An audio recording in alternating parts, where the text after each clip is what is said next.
ஆழ்வார் திருடிகளே சரணம், எம்பெருமானார் திருடிகளே சரணம், ஜீயர் திருடிகளே சரணம், ஜீயர் திருடிகளே சரணம், உன்படராம் பெருமாள் ஜீயர் திருடிகளே சரணம்.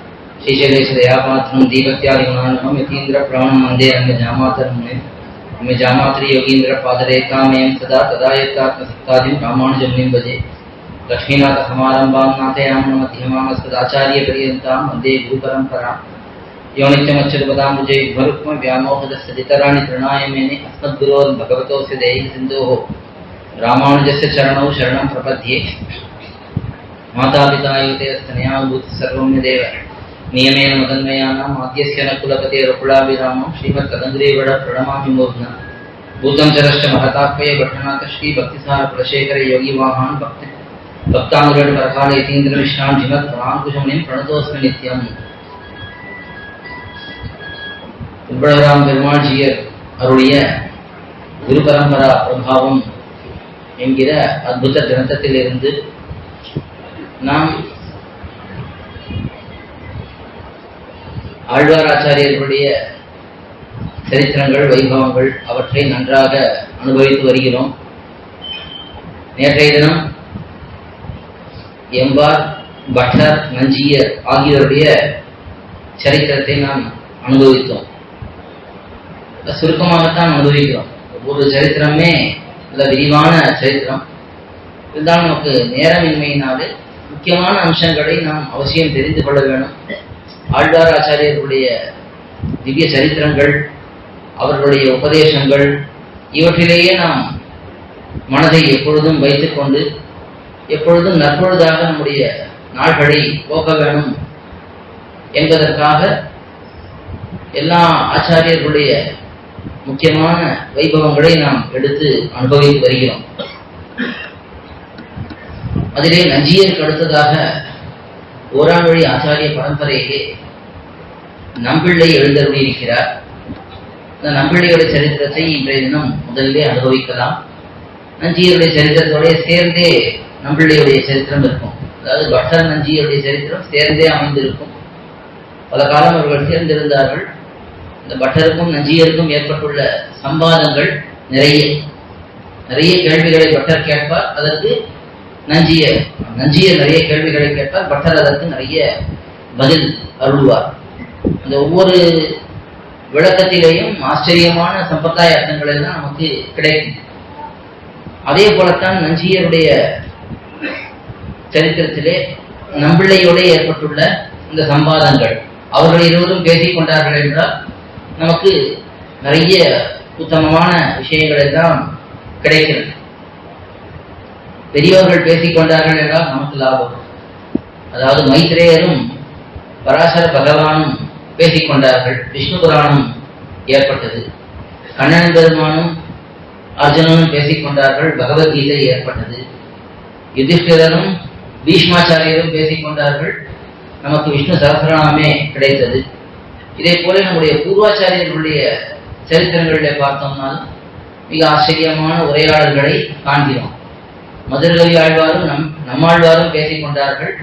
அதனால்தான் நமக்கு நம்மாழ்வாருடைய வைபவமே மிக நன்றாக வெளிப்பட்டது. மதுரகவி ஆழ்வார் நம்மாழ்வாரை சேவித்து நம்மாழ்வாரிடத்திலே தொண்டு பண்ணி இந்த திருவாய்மொழி முதலான பிரபந்தங்களை எல்லாம் அவர் ஏற்படுத்தி வைத்ததனால்தான் நமக்கு நம்மாழ்வாருடைய பெருமையே நமக்கு நன்றாக தெரிந்தது.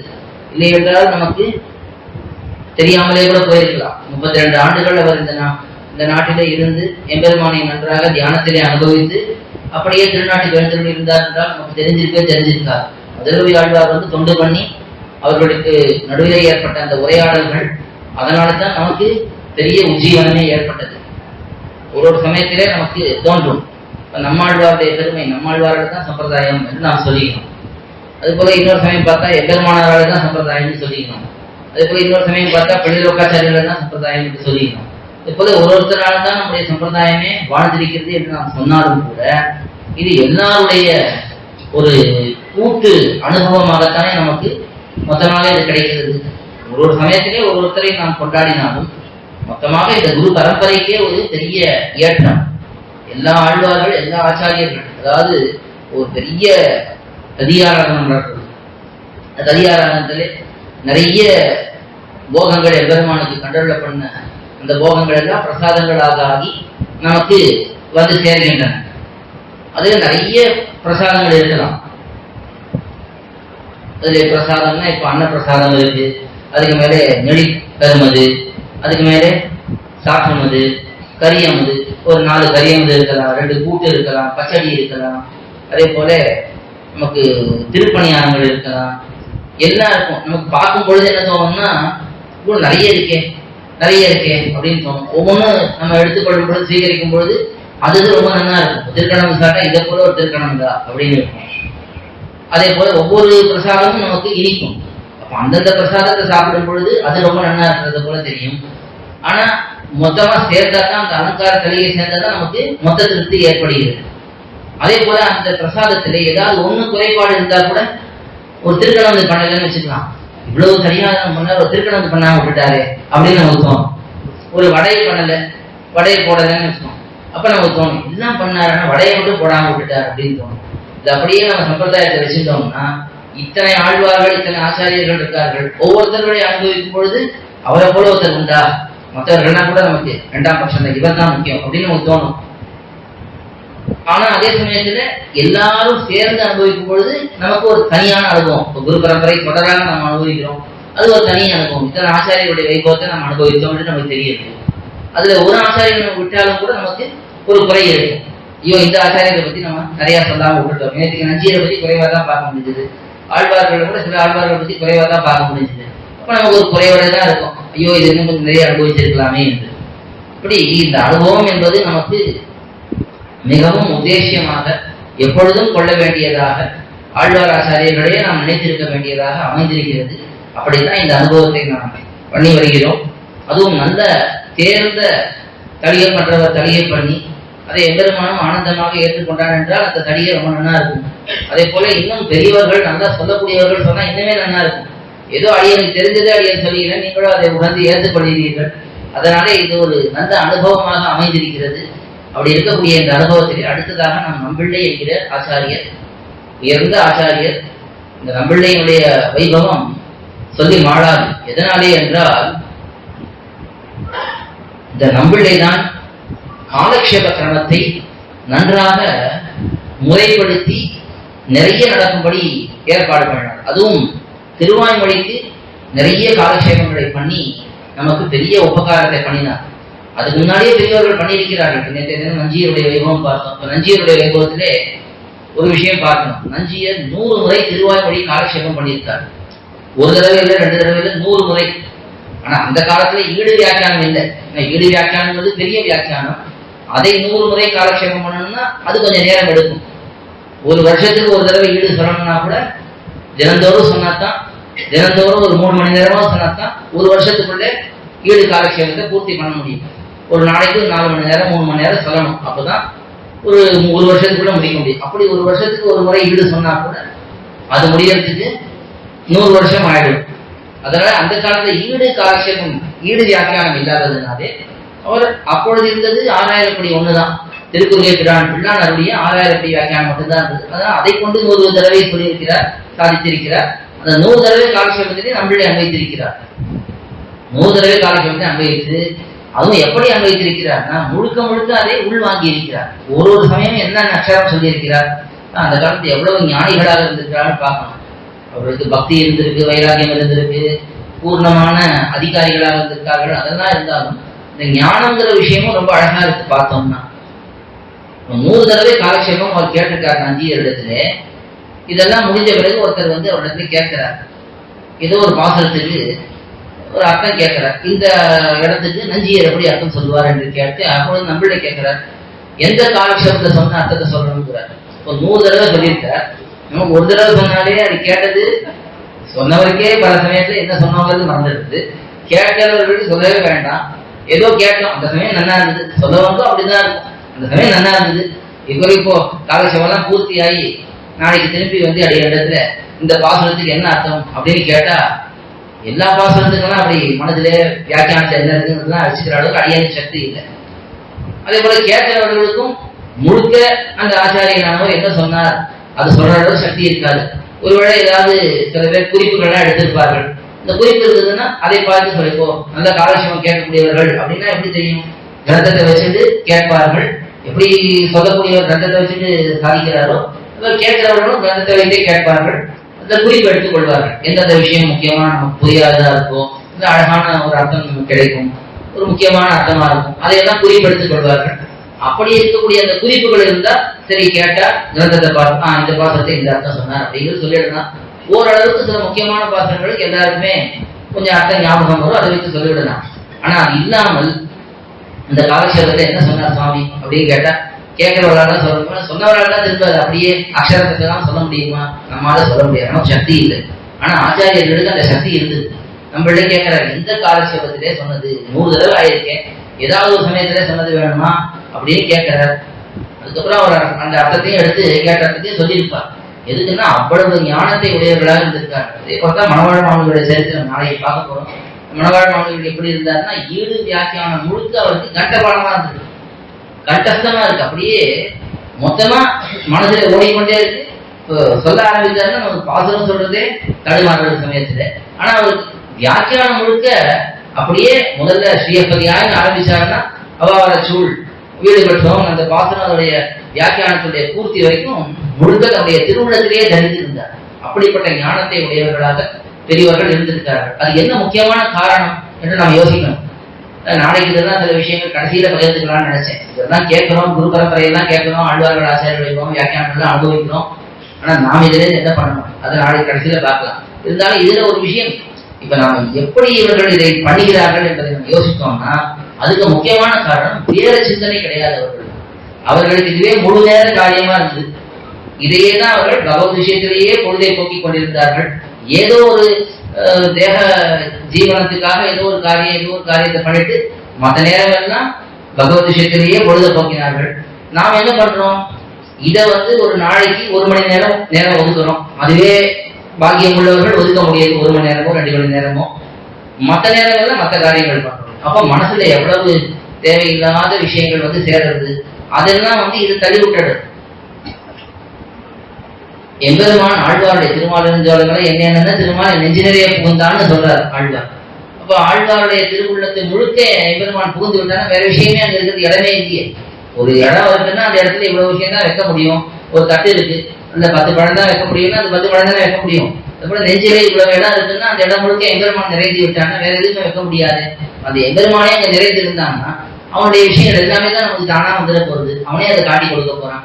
அதே போல அவர்கள் முழு நேரமாக இதையே வைத்துக் கொண்டிருந்தார்கள். பகவத் அனுபவத்தையும் கைங்கரியத்தையுமே முழு நேரமா வைத்துக் கொண்டிருந்தோம். நாம் ஏதோ கொஞ்சம் நேரம் வைத்துக் கொண்டிருக்கிறோம். இதுக்காக இதெல்லாம் சொன்னேன்னா இப்படி இந்த நம்பிள்ளையானவர் நஞ்சியிடத்துல 100 தடவை காலக்ஷேபம் கேட்டு அவரிடத்திலேயே அத்த விசேஷங்களை கிரகித்தவர். அப்படி இருந்த அவர் நம்பூர் என்கிற ஊரிலே அவதரித்தவர். வரதராஜன் அவருக்கு திருநாமம். அவர் அவதரித்த காலத்தில் நம்பூர் அவதரித்தவர் வரதராஜன் என்றார். நம்பூர் வரதன் என்று அவருக்கு அடையாளமாக இருந்தது. அவர் ரொம்ப பிரசித்தமா இல்ல, எந்த பெரிய ஆச்சாரிய வம்சத்திலாம் பிறக்கவில்லை. இதெல்லாம் முக்கியமா நம்ம கூர்ந்து நோக்க வேண்டும். அந்த காலத்துல எதுவும் இந்த ஓராமொழி ஆச்சாரிய கிரமத்தில பார்த்தோம்னா அதுல இருந்த ஆச்சாரியர்கள்னா மிகுந்த ஞானமும் சக்தியும் உள்ளவர்கள், அதாவது சர்வஜர்கள்னே சொல்லலாம். அவர்களுக்கு சரியா தெரியும் அவர் எந்த வம்சத்தில பிறந்திருந்தாலும் நல்ல ஞானம் உள்ளவராக நல்ல தகுதி உள்ளவராக இருந்தால் அவர்களை கொண்டு அடுத்த பீடத்திலே அமர்த்தக்கூடிய சாமர்த்தியம் அவர்களுக்கு இருக்கு. அதனால்தான் பட்டர் நஞ்சியரை கொண்டு ஓராமொழி ஆச்சாரியர் அடுத்த ஆச்சாரியராக நியமித்தார். அதே போல நஞ்சியர் நம்பிள்ளையை நியமிக்கிறார். இது ஓராமொழி ஆச்சாரிய கிரமத்துலதான் இந்த விஷயம் வைபவம் நாம் பார்க்க முடியாது. ஏன்னா இவர் அவ்வளவு பிரசித்தி இல்லாமதான் இருந்தார். ஆனா இவருடைய எழுதக்கூடிய சாமர்த்தியம் நன்றாக இருந்திருக்கு. ரொம்ப அழகா எழுதுவார். ஓலைச்சுவடி எழுதக்கூடிய சாமர்த்தியம் நன்றாக இருந்திருக்கு. இவருடைய பிரபாவம் முதல்ல எப்படி தெரியறதுன்னா நஞ்சியர் 9,000 படி வியாக்கியானம் அருள் செய்திருக்கிறார். பட்டருடைய நியமனத்தின் பேரில் இந்த திருவாய்மொழிக்கு 9,000 படிக்கிற வியாக்கியானத்தை அவர் அருளியிருக்கிறார். அந்த வியாக்கியானத்தை ஒரு பிரதி எடுக்க வேண்டும் என்று ஆசைப்படுகிறார். அதை நன்னா எழுதி அதை ஒரு நல்ல ஓலைச்சுவடியில பிரதி எடுக்க வேண்டும் என்று ஆசைப்படுகிறார் நஞ்சியர். இப்ப கேட்கிறார், இதை யார் பண்ணுவார்கள் என்று கேட்டு அப்ப அந்த கோபியில இருக்கக்கூடியவர்கள் இவரை காட்டுகிறார்கள். நம்பூர் வரதாச்சாரியர், நம்பூர் வரதராஜன் அவரை காட்டி இவர் நன்னா எழுதுவார் ஓலைச்சுவடியில என்று அவர்கள் சொல்ல அப்பொழுதுதான் அவர்களுக்கு தெரியுது. 100 காலக்ஷேபம் கேட்டிருக்கார். ஆனாலும் அந்த அளவுக்கு அவர்கள் நெருக்கமாக அப்பொழுது இல்லை. ஆனா நன்னா அவருக்கு பரிச்சயம் இருந்திருக்கு. இவர் கேட்கிறாரு தெரியுது. ஆனா அதுக்கு மேலே அந்த அளவுக்கு அதில் அவரை பத்தின ஒரு அறிமுகம் இல்லை. இவர் மற்றவர்கள் சொல்லுகிறார் இவர் என்ன எழுதுவார் என்று சொல்ல உடனே அவரை அழைத்து, சரி நீர் நன்றாக விஷயத்தெல்லாம் கிரகித்திருக்கிறீரா அப்படின்னு கேட்டு, ஆமா நன்றாக கிரகித்திருக்கிறேன், தேவர்களுடைய கிருப்பையினாலே எல்லாம் ஓரளவுக்கு கேட்டிருக்கிறேன் என்று சொல்ல, சரி இதை ஏடுபடுத்தி கொண்டு வாரும் அப்படின்னு அந்த அவரிடத்தில் கூடிய ஒரே ஒரு பிரதி, அந்த ஒரே ஒரு பிரதியை தான் அதை இவரிடத்தை கொடுக்கிறார். வரலாறு நம்பூர் வரலாறு கொடுக்கிறார். கொடுத்து இதை போய் எழுதி கொண்டு வாரும்னு சொல்றார். அவர் எங்க இருந்தார்? நம்பூர் கிராமம், அது இந்த காவேரிக்கு அந்த பக்கம் இருக்கக்கூடிய கிராமம். அது எங்க இருக்குன்னு இப்ப தெரியல, நம்பூர்ல இருந்து. ஆனா இந்த பக்கத்துல ஒரு கிராமமாக இருந்திருக்கு. அது காவேரிக்கு அப்பால் இருக்கக்கூடிய கிராமம். அந்த சமயத்திலே அவர் அந்த ஓலைச்சுவரை எடுத்துக்கொண்டு ஸ்ரீகோஷங்களை எடுத்துக்கொண்டு போகிறார். நதியில நடந்து போயிட்டு இருக்கார். திடீர்னு வெள்ளம் வந்துருக்கு, பெரிய வெள்ளம். இப்ப வெள்ளம் வரவே இவர் என்ன பண்றது தெரியல. ஏன்னா இப்போ இந்த நதியை பார்த்தோம்னா காவேரியா இருக்கட்டும், வடதில் காவேரியா இருக்கட்டும், தென்தில் காவேரியா இருக்கட்டும், பெரிய தூரம் அது. அவ்வளவு ஏதோ 10 அடி நடந்தா கடக்கக்கூடிய இடம் இல்லை. நதிகள்லாம் சின்னதா இங்கேருந்து பார்த்தா அக்கறையே தெரியும், அப்படியே போயிடலாம். ஆனா அப்படி இல்லை, இது ரொம்ப தூரம் இருக்கு. இவ்வளவு தூரத்தை கடக்கணும்னா அதுக்கு நேரம் எடுக்கும். இப்ப வெள்ளம் எல்லாம் அந்த காலத்துல சொல்லிட்டு வராது. இப்ப இந்த காலத்துல நமக்கு அறிவிப்பெல்லாம் வருது. அதுக்கு முன்னாடி நாளே ஏதோ செய்தியெல்லாம் அனுப்பிச்சிடுறா, ஜாகிரதையா இருக்கும், கரையோரத்தில் இருக்கிறவங்க ஜாகிரதையா இருக்கும் சொல்லி அனுப்பிச்சிடுறா. அந்த காலத்துல இதெல்லாம் கிடையாது. அதனாலே அவர் கொஞ்சம் தூரம் போயிருக்கும், திடீர்னு வெள்ளம், பெரு வெள்ளம் வந்துடுறது.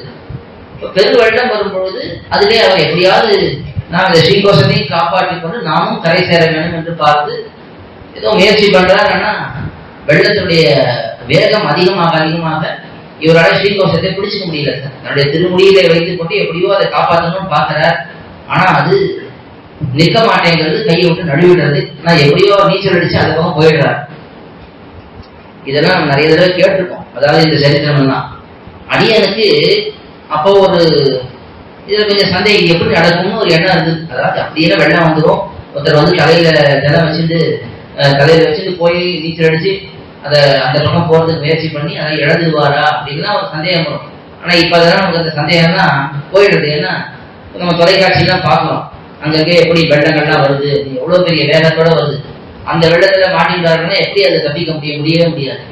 அதுக்கு மேல இது இங்கே ஒரு நாள் அடியவன் பொழுது ஒரு 2 வருஷம் முன்னாடி இருக்கும். அப்போ ஒரு சுவாமியோட தீர்த்தம் ஆடிட்டு இருந்தோம். அப்போ வெள்ளம் வந்துருது. அதாவது இங்க கொள்ளிடத்துல நல்ல வெள்ளம் வந்துருது.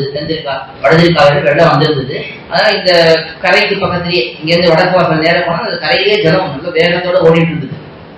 அதை பார்க்கும்போதுதான் உங்களுக்கு தோணிட்டு, இந்த கரையிலேயே இவ்வளவு வேகமா இருக்கு. அதுவும் இப்ப வர வேண்டாம், வெள்ளமே இல்லை. ஏன்னா அங்கங்க அணை போட்டு ஏதோ கொஞ்சம் திறந்து விடுறான், அதனால அது வெள்ளம் வருது. ஆனா உண்மையிலே மலையிலேருந்து ஜலம் வந்ததுன்னா அவ்வளவு வேகமா வரும். அந்த வெள்ளத்துல எப்படி தப்பிட்டு அதுவும் கண்ணுக்கு எட்டு தூரம் வரைக்கும் கரையே தெரியல, அதை எப்படி கடக்க முடியும்? அதை பார்க்கும் பொழுது அந்த சுவாமி தான் சொன்னார், எனக்கு கூட இது மாதிரி தான் சுவாமி சந்தேகம் இருந்தது. ஆனா இந்த வெள்ளத்தை பார்த்ததுக்கு அப்புறம் தான் நான் புரிஞ்சுட்டேன், இதுல கடக்கிறது எவ்வளவு கஷ்டம். அது அவர் பிழைத்ததே பெரிய விஷயம், நம்மளே பிழைத்ததே எம்பெருமானுடைய அனுகிரகம் தான் பிழைத்தார் அப்படின்னு சொல்லி அங்க அப்பதான் புரிஞ்சுது அதனுடைய தாற்பயம். அதுக்கப்புறம் அவர் கடந்து போயிடுறார். ஓலைச்சுவடிகள் போயிடுற, ஓலைச்சுவடிகள் போக அந்த ஸ்ரீகோஷம் போகிடுது. என்ன பண்றதுன்னு தெரியல. இருந்தாலும் அவர் போய் தன்னுடைய ஊருக்கு சேர்ந்து அங்கே நம்ம நஞ்சியரை தியானித்துக் கொண்டு அவர் அருளிய அந்த காலக்ஷேபங்கள்லாம் நிறைய கேட்டிருக்காரு. அதுவும் வரிவிடாமல் கேட்டிருக்காரு, ஒரு வரியிடையே கேட்டிருக்காரு. அதனால அந்த காலக்ஷேபங்களுடைய கேட்ட அர்த்தங்களை எல்லாம் வைத்து திரும்ப அந்த 9ஆம் எப்படி இருந்ததோ அதுக்கு இன்னும் அழகா அலங்காரம் பண்ணி எழுதிடுறார். இந்த ஸ்ரீகோஷத்தை திரும்பவும் அவர் ஏற்படுத்திடுறார்.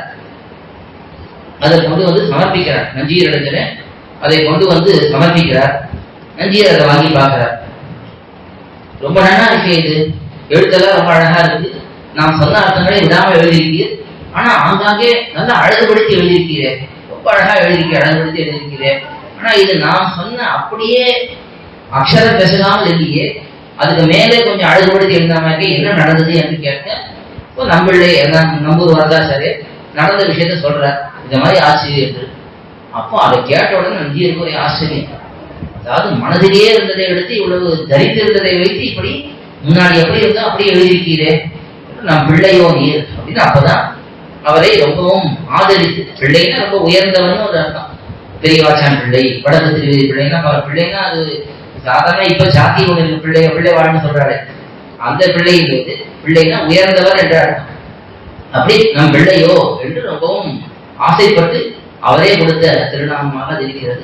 அப்படி நஞ்சியரிடத்திலே நன்றாக காலக்ஷேபங்களை கேட்டு நன்றாக அங்கே இருந்து வந்தார். வந்து திருக்கரிகன்றி தாசர் என்றும் திருநாமம். அதாவது இவருக்கு நம்பிள்ளைக்கு திருநட்சத்திரம் பார்த்தோம்னா கார்த்திகை திருமகையாழ்வாரை போல அவருடைய அதே திருநட்சத்திரத்தை கொண்டுதான் ஒரு திருக்கரிகன்றி தாசர். கரிகன்றின்னு திருமகையாழ்வார் திருநாமம். அதே திருநாமம் இவருக்கும் சூட்டப்பட்டது. அப்படி அவர் வாழ்ந்து வந்தார் திருவரங்கம் பெரிய கோயிலே. நஞ்சியரிடத்துல நிறைய கேள்விகளை தான் கேட்கிறார். இந்த கேள்விகள்லாம் நிறைய இருக்கு. அதுல அதாவது நிறைய சம்பாதங்கள் எல்லாம் சொல்ல முடியாது. ஏன்னா நமக்கு நேரம் 7 மணி வரைக்கும் தான் இருக்கு. 1-2 மட்டும் அவங்க பகிர்ந்து கொள்கிறேன். அதாவது ஒருவன் தனக்கு ஸ்ரீவைஷ்ணவத்துவம் உள்ளது என்று எப்போது உணர்வான் என்று கேட்கிறார். நம்மளே நஞ்சியரிடத்தை கேட்கிறார். தனக்கு ஸ்ரீவைஷ்ணவத்துவம், அதாவது நான் ஒரு ஸ்ரீவைஷ்ணவனா இருக்கேன் அப்படிங்கறத எப்படி உணர்வான் என்று கேட்க, அப்போ அதுக்கு நஞ்சியர் சொல்கிறார், எவன் ஒருவன் அர்ச்சாவதாரத்திலேயே பரத்துவத்தை பார்க்கிறானோ, இப்ப பெரிய பெருமாளை பார்த்தா ஏதோ பரமதத்தினுடைய பெருமாள் இங்க வந்து சின்னதா நமக்காக காட்சி கொடுக்கிறார் அப்படின்னு நினைக்காம அந்த பெருமாளே தான் இவன், அவருக்கு இவருக்கும் ஒரு துளி கூட வித்தியாசம் கிடையாது அப்படிங்கிற அந்த உறுதியான எண்ணம் இருக்குங்க. அப்படி இருந்ததுன்னா அதுதான் அப்ப அவனுக்கு அந்த ஸ்ரீ வைஷ்ணவத்துவம் இருக்கு என்றார். அதாவது அர்ச்சாவதாரத்திலே பூர்த்தியான நம்பிக்கை இருக்கணும். ஏதோ எம்பெருமானும் தன்னை இங்கே நமக்காக கொஞ்சம் அமைத்துக் கொண்டிருக்கிறான், அங்க இருக்கக்கூடிய சக்தி எல்லாம் இங்க முழுக்க இல்லை, ஏதோ இங்க கொஞ்சம் கொஞ்சம் சக்தி இருக்கும் அப்படின்னு நாம அர்ச்சாவதாரத்தை குறைவா நினைக்க கூடாது.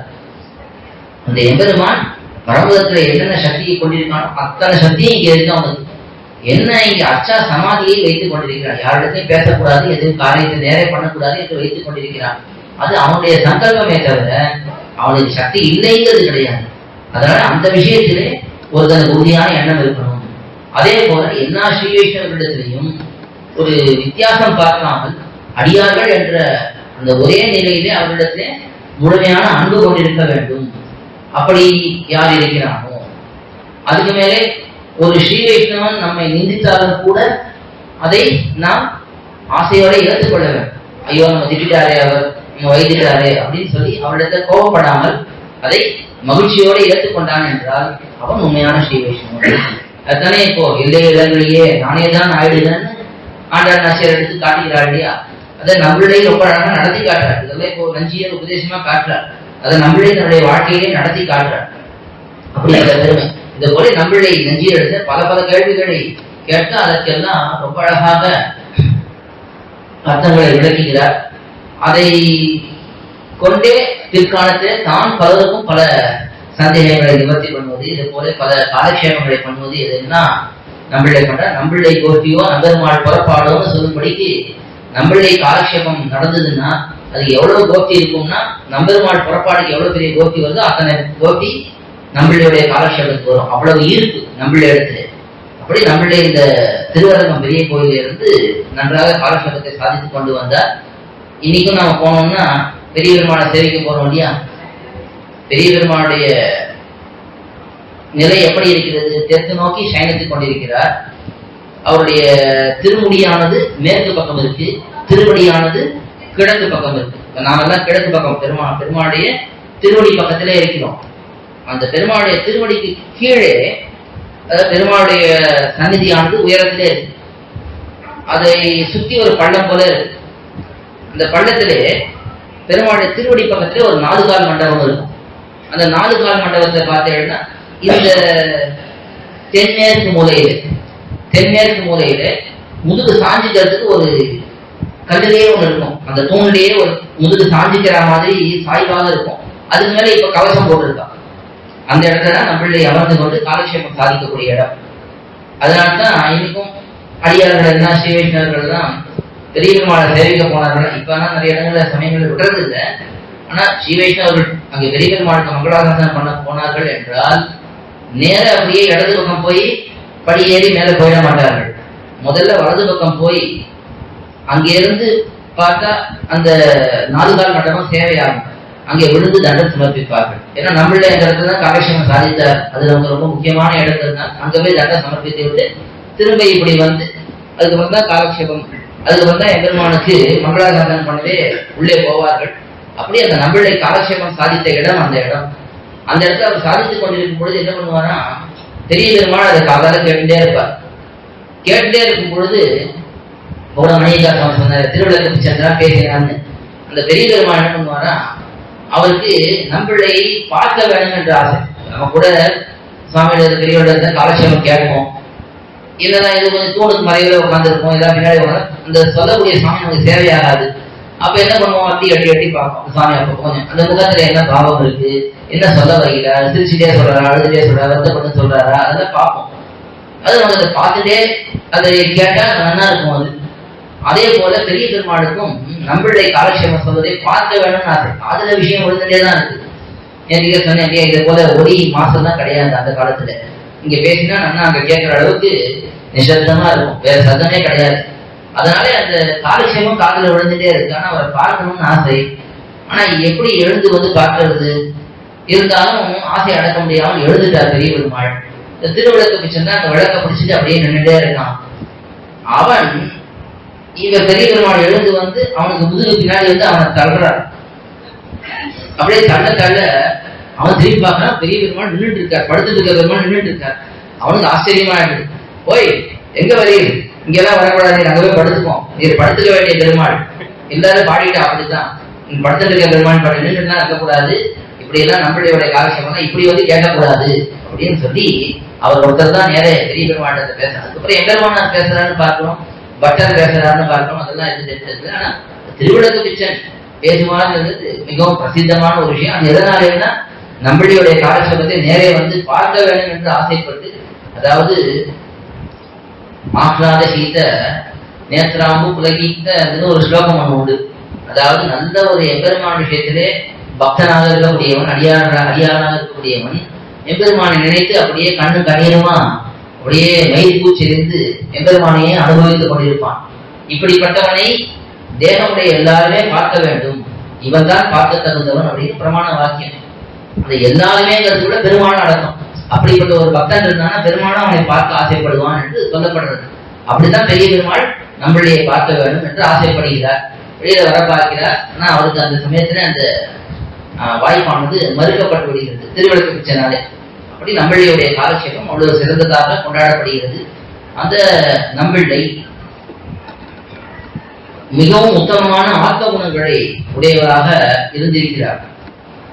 எந்த சமயத்திலையும் யாரிடத்திலையும் கோபப்படாமல் உயர்ந்த அர்த்தங்களை சொல்லும் பொழுதும் கூட எந்த ஒரு கர்வமும் இல்லாமல் உத்தமமான ஒரு ஆச்சாரியராக அவர் விளங்கியிருந்தார். ஒரு சமயம் நஞ்சியரிடத்துல வந்து ஒருத்தர் கேட்கிறார், எனக்கு இந்த திருவாய்மொழி அர்த்தங்கள்லாம் சொல்லிக் கொடுக்கணும் அப்படின்னு கேட்கிறார். நஞ்சியருக்கு கொஞ்சம் வயது கல்லாமை ஆயிடுச்சு. அவர் சொல்லுகிறார், நம்மை விட நம்முடைய சிஷ்யன் இருக்கான் நம்பிள்ளை, அவர் என்ன சொல்லுவார், அவர்கிட்ட கேட்டுக்கோம் அப்படிங்கிறார். இப்ப கேட்க வந்தவருக்கு என்னன்னா, அவர் கொஞ்சம் பெரியவராக இருந்திருப்பாருன்னு தோன்றது. அவர் கொஞ்சம் அகங்காரம் வந்துருக்கு. நாம் எப்படி ஒரு கிரகஸ்தரிடத்தை போய் கேட்கறது, ஒரு சன்னியாசியிடத்தை கேட்டோம்னா, வயதானவர்கிட்ட கேட்டோம்னா எல்லாரும் தப்பா நினைக்க மாட்டார், அவர் நம்மளோட வயதிலே மூத்தவர், அறிவிலே மூத்தவரா இருப்பார் அப்படின்னு நினைச்சு விடுவா.